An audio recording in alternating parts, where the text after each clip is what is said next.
Halo, selamat pagi, siang, sore, malam teman-teman semuanya. Perkenalkan saya Daniel. Di video ini saya akan menunjukkan bagaimana saya membangun sebuah social network analysis (SNA) dari data perdagangan bilateral antar negara menggunakan Python. Saya akan mendeteksi komunitas perdagangan, menghitung statistik jaringan, dan visualisasi graf perdagangan global. Pertama-tama, saya perlu install dua library penting, yaitu Python iGraph dan Leiden. Ini saya gunakan untuk melakukan deteksi komunitas dengan algoritma Leiden. Selanjutnya, saya perlu import library yang akan saya pakai. Di sini saya menggunakan Pandas, NetworkX, Matplotlib, dan iGraph. Pandas untuk membaca data dari file Excel, NetworkX untuk membuat graf jaringan, Matplotlib untuk visualisasi, dan iGraph serta Leiden saya gunakan untuk deteksi komunitas. Nah, di bagian ini saya membangun graf dari data perdagangan. Untuk setiap baris data, saya mengambil kode isinya yang saya simpan di variabel C1 dan C2, negara yang saya simpan di variabel C1 name dan C2 name, lalu juga ada nilai perdagangan yang saya simpan di variabel val atau value. Jika nilai perdagangan lebih dari 0, maka saya akan menambahkan not baru jika notnya itu belum ada. Lalu saya juga akan menambahkan each antara dua negara tersebut dan memberi bobot berdasarkan nilai perdagangan. Artinya, setiap each satu hubungan dagang antar negara dan bobotnya menunjukkan seberapa besar nilai perdagangannya. Dan ini adalah nodes dan each di grafalnya di 234 node dan sekitar 14.000 each. Selanjutnya, saya ingin fokus ke hubungan dagang yang signifikan saja. Jadi saya ambil rata-rata nilai perdagangan sebagai threshold, rata-rata nilainya sebagai threshold, dan membuang semua edge yang nilai perdagangannya lebih kecil daripada itu. Lalu saya menghapus node-node yang menjadi isolated setelah filtering karena mereka tidak lagi mempunyai koneksi. Terakhir, saya menyalin kembali nama negara ke graf yang baru agar informasi tetap utuh dan akan saya gunakan nanti di visualisasi datanya. Nah, hasilnya ini threshold nilai perdagangannya berada di nilai 16 miliar atau berapa, dan juga graf setelah difilter menjadi 146 nodes dan 1059 dari yang awalnya 234 node dan 14.000 each. Selanjutnya saya mengonversi NetworkX ke iGraph. Langkah pertama, sini saya membuat mapping dari nodes di NetworkX ke iGraph, karena iGraph hanya mengenali node dalam bentuk indeks angka, bukan string seperti IDN atau USA. Saya gunakan enumerate untuk memberi setiap node angka urut, lalu saya simpan ke dictionary NX2IG, NetworkX to iGraph. Selanjutnya, di sini kebalikannya, saya membuat mapping dari indeks iGraph ke nama aslinya dari NetworkX. Ini berguna nanti saat saya ingin tahu nama negara sebenarnya dari hasil deteksi komunitasnya. Di sini, saya membentuk daftar edge dalam format iGraph yang harus berupa pasangan angka, bukan string ya.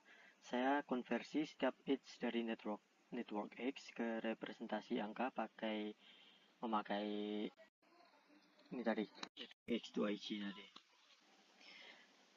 Selanjutnya, saya mengambil bobot dari setiap edge. Bobot ini adalah nilai perdagangan bilateral antar negara.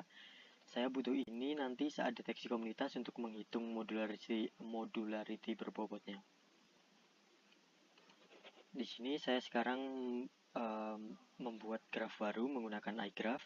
Saya memberikan jumlah nodes, daftar edge, dan saya set jadi undirected karena hubungan dagang bersifat dua arah, bukan satu arah saja.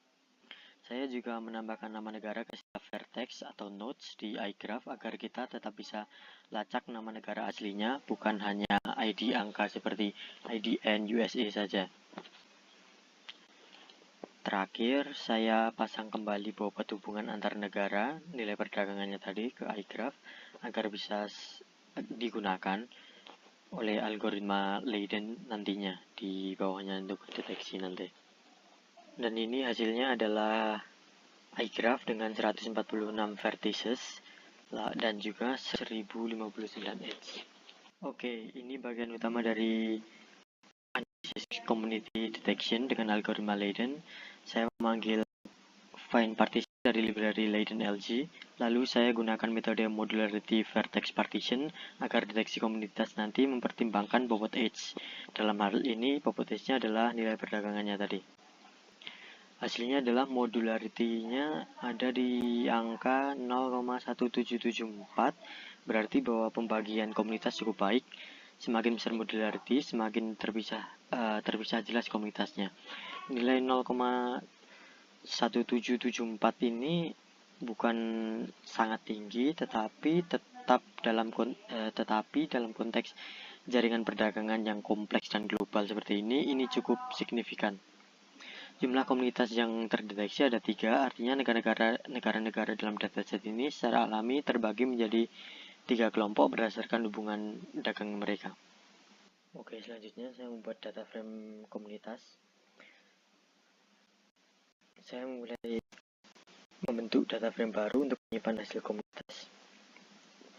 Country ISO adalah nama negara dalam bentuk kode ISO seperti IDN dan USA. Community ID adalah ID komunitas yang diberikan oleh algoritma Leiden.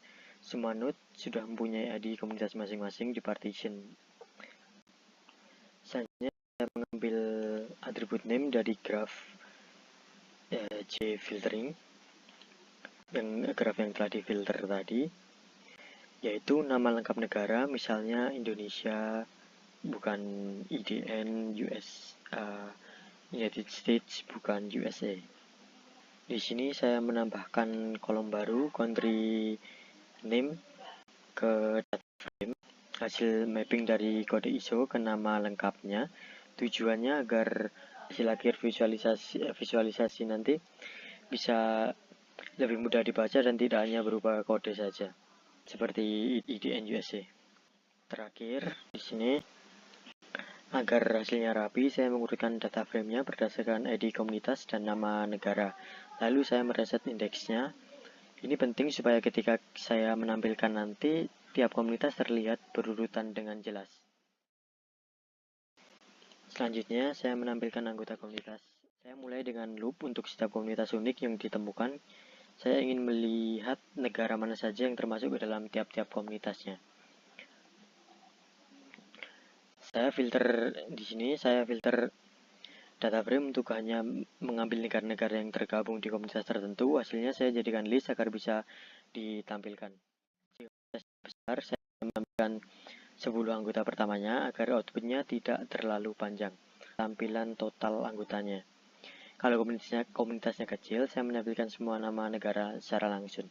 Contohnya di sini ada 3 komunitas. Pertama ada Afghanistan, Angola, Argentina, Australia, Bahrain, Bangladesh, dan sebagainya. Komunitas kedua ada Albania, Algeria, Armenia, Australia, Azerbaijan, Belarus, dan Belgium. Komunitas ketiga ada Bahamas, Kanada, Kolombia, Costa Rica, dan Dominican Republic. Lanjut ke statistik jaringan, saya mengambil komponen terbesar dari graf, lalu hitung diameternya, rata-rata panjang jalur pendek, dan clustering koefisiennya. Diameter, jarak terjauh antara dua node di komponen terbesar, average path length,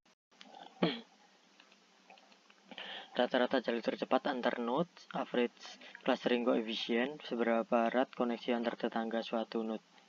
Hasilnya, hasil statistik jaringan, diameter 3, artinya negara manapun bisa dijangkau dalam maksimal 3 langkah, rata-rata terpendek 1,47, rata-rata negara hanya berjarak 1-2 negara, clustering coefficient 0,8361 menunjukkan banyak negara dagang membentuk klik atau kelompok erat. Oke, terakhir saya visualisasikan jaringan perdagangannya. Setiap node diwarnai sesuai komunitas Leidennya. Label yang ditampilkan adalah nama negara, komunitas pertama, lalu coklat adalah komunitas kedua, biru muda adalah komunitas ketiga. Ya, mungkin itu tadi analisis lengkap jaringan perdagangan dunia menggunakan social network analysis dan Leiden. Di sini saya berhasil membangun graf, filter hubungan, deteksi komunitas, hitung statistik, dan visualisasikan hasilnya. Semoga proyek yang saya buat ini bisa menginspirasi semua orang yang menonton video saya untuk menerapkan algoritma social network analysis ke data-data lain atau dataset lain.